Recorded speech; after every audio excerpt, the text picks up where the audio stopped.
শিক্ষা করে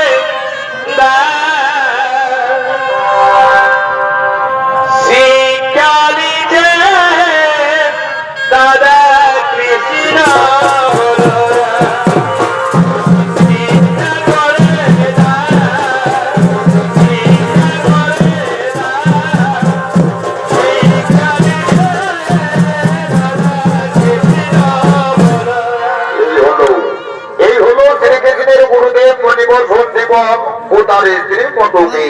মনের আনন্দে লেগে আশ্রমের দিকে আগমন করছে।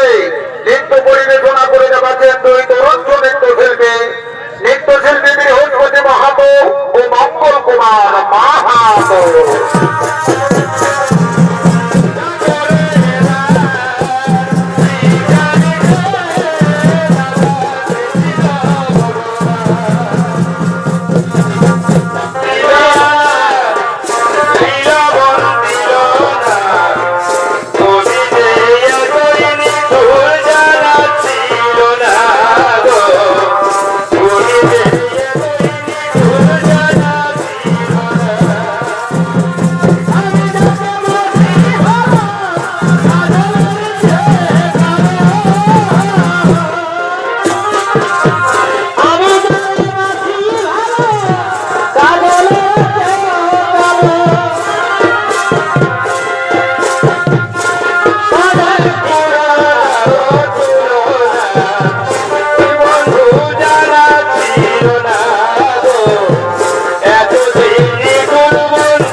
শ্রীকৃষ্ণ ও বলরাম গুরুগৃহে বাল্যকালে শিক্ষা নিতে এসে দিনের পর দিন আজ তারা অনেক বড় হয়ে উঠেছে। তাই তো মনের আনন্দে গুরুদেবের আশ্রম প্রাঙ্গণে বিচরণ করছে।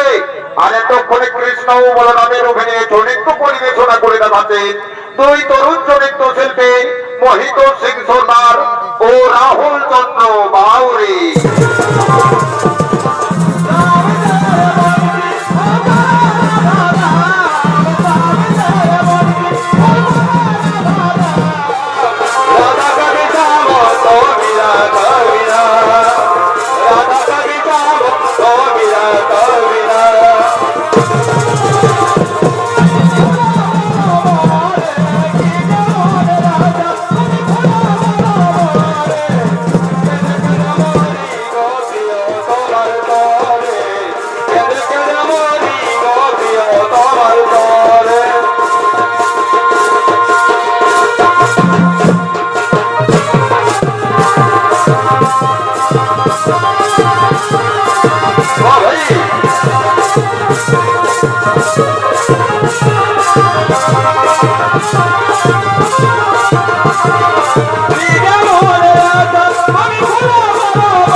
দীর্ঘজীবী হও বৎস, দীর্ঘজীবী হও সনবৎস কৃষ্ণ বলরাম।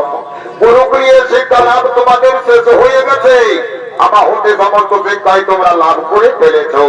তবে মনে রাখবে ভক্তগণ, আমি যে শিক্ষা তোমাদেরকে অর্পণ করেছি ওই শিক্ষাকে যথার্থ মর্যাদার সহিত ব্যবহার করবে। অযথা শিক্ষাকে ব্যবহার করো না বাবা।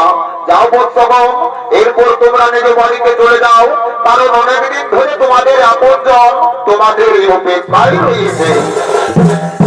ঠিক আছে গুরুদেব, আপনার কথা আমরা অক্ষর এক করে পালন করে চলবো। কিন্তু গুরুদেব, আমরা তো লোকমুখে শুনেছি গুরুগৃহে শিক্ষা লাভ শেষ হয়ে গেলে গুরুকে কিছু গুরু দক্ষিণা দিতে হয়, তাই আমরাও কিছু গুরু দক্ষিণা দিয়ে যাব। তাই বলুন তো গুরুদেব, আপনি আমাদের কাছ থেকে কি গুরু দক্ষিণা নেবেন? সেটাই না হয় আপনার কাছে আমরা দিয়ে যাব। না বাবা কৃষ্ণ বলরাম, আজ পর্যন্ত আমি কারো কাছ থেকে কোনো গুরু দক্ষিণাই গ্রহণ করি না। আর শোনবৎস, যে গুরুদেব শিক্ষার বিনিময়ে গুরু দক্ষিণা নেয় সে কোনোদিনও প্রকৃত গুরুদেব হতে পারে না। তাই বলি বাবা কৃষ্ণ বলরাম, আমাকে কোনো গুরু দক্ষিণা দিতে হবে না। তোমরা যাও, এখন আপন মনে নিজেদের বাড়িতে চলে যাও। একই দাদা, গুরুদেব তো আমাদের কাছ থেকে কোনো গুরু দক্ষিণাই নিতে চাইছে না। কিন্তু একবার ভেবে দেখো তো, যে গুরুদেব আমাদেরকে এতদিন ধরে শিক্ষা দান করেছে সেই গুরুদেব যদি গুরুদেবকে যদি আমরা গুরু দক্ষিণা দিতে না পারি, তাহলে তো আমাদের মনে শান্তি হবে না দাদা। ওরে ভাই কৃষ্ণ, ওরে ভাই কৃষ্ণ, গুরুদেব যদি আমাদের কাছে থেকে গুরু দক্ষিণা নিতে না চাইছি, তাহলে চলো না রে ভাই, আমরা একবার গুরু মাতার কাছে যাব। ওই গুরু মাতাকেই না হয় কিছু গুরু দক্ষিণা হিসেবে দিয়ে যাব। ঠিক বলেছো দাদা, তুমি উচিত কথা বলেছো। তবে তাই চলো, আমরা এখন ওই গুরু মাতার কাছেই ছুটে যাই।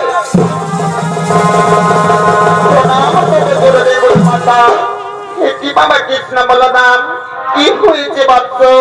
কেন মনোভাবে ছুটতে ছুটতে আমার কাছে তোরা চলে এলি? ওগো গুরুমা, গুরুমা আমাদের কিছু হয়নি মাতা, কিন্তু গুরুদেব আমাদেরকে বললেন গুরুগিরি শিক্ষা লাভ নাকি আমাদের শেষ হয়ে গেছে, এরপর আমরা নিজ বাড়িতে ফিরে চলে যাব। কিন্তু যাওয়ার সময় গুরুকে কিছু গুরু দক্ষিণা দিতে চাই, কিন্তু গুরুদেব তো কোনো গুরু দক্ষিণা নিতে চাইছে না।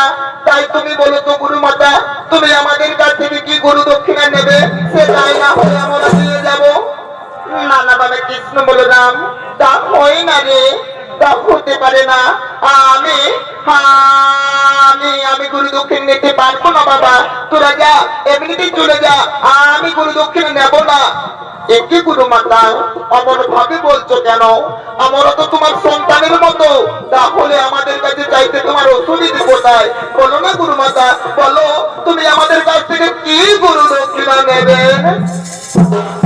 হরি বাবা কৃষ্ণ বলরাম, কি বলবো বাবা, সে কথা আমি যে তোদের কাছে বলতে পারবো না বাবা। আমি আমি একজন দক্ষিণে মা, আমার পুত্র শোকে আমি দিন রাত জানতে থাকি বাবা। না না না, কিন্তু সে কথা আমি তোদের কাছ থেকে বলতে পারবো না, আমি সে কথা বলতে পারবো না। একটি গুরু মাতা তুমি অমন করে বলছো কেন? তুমি একবার খুলেই বলো না মাতা, আমরা সে কথা রাখতে পারবো কিনা। আর শোনো গুরু মাতা শোনো, আমি হলাম বসুদেব নন্দন কৃষ্ণ, আমি তোমার কাছে প্রতিজ্ঞা করছি গুরু মাতা, যতদিন পর্যন্ত তোমার সে কথা আমরা রাখতে না পারবো ততদিন পর্যন্ত আমরা বাড়িতে প্রবেশ করবো না। আর এটাই হলো আমার প্রতিজ্ঞা। কি বাবা কৃষ্ণ, কি তুই করলি বাবা? ও কারণে না জেনে না বুঝে কেন এত বড় প্রতিজ্ঞা করে ফেললি বাবা? কৃষ্ণ তুই জানিস না বাবা, আমার নয়নের মনে পুত্র তোদের মতো একটি সন্তান ছিল বাবা, তার নাম ছিল পুনর্দত্ত। কিন্তু একদিন আমার কাছ থেকে বিদায় নিয়ে সে নদী সমুদ্র তীরে গিয়েছিল বাবা পূজা তর্পণ করার জন্য। সেই যে গেল আর সে ফিরে এলো না। কিন্তু আমি যে মা, মা তো সর্বদাই সন্তানের অপেক্ষায় থাকবে, তাই না বাবা? ওরে বাবা কৃষ্ণ বলরাম, তোরা যদি পারিস বাবা, তাহলে দক্ষিণী মায়ের হারিয়ে যাওয়া সন্তানকে আমার কাছে ফিরিয়ে দিবি বাবা, আর সেটাই হবে তোদের গুরু দক্ষিণা। একটি গুরু মাতা, একটি কথা শোনালে মাজননী, আমরা তোমার পুত্র সন্তানকে কোনোদিনও দেখিনি, কোথায় আছে তাও জানি না। আমরা কেমন করে ফিরিয়ে দেব মাতা, আমরা কেমন করে ফিরিয়ে দেব? বাবা কৃষ্ণ জানি রে বাবা, সম্ভব কোনোদিনও সম্ভব হতে পারে না।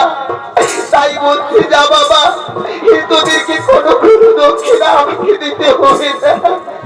ঠিক আছে গুরু মাতা, আমরা চলেই যাব, কিন্তু আমাদের বাড়িতে নয় মাতা, আমরা তোমার পুত্র সন্তানকে খোঁজ করার জন্য বেরিয়ে পড়বো।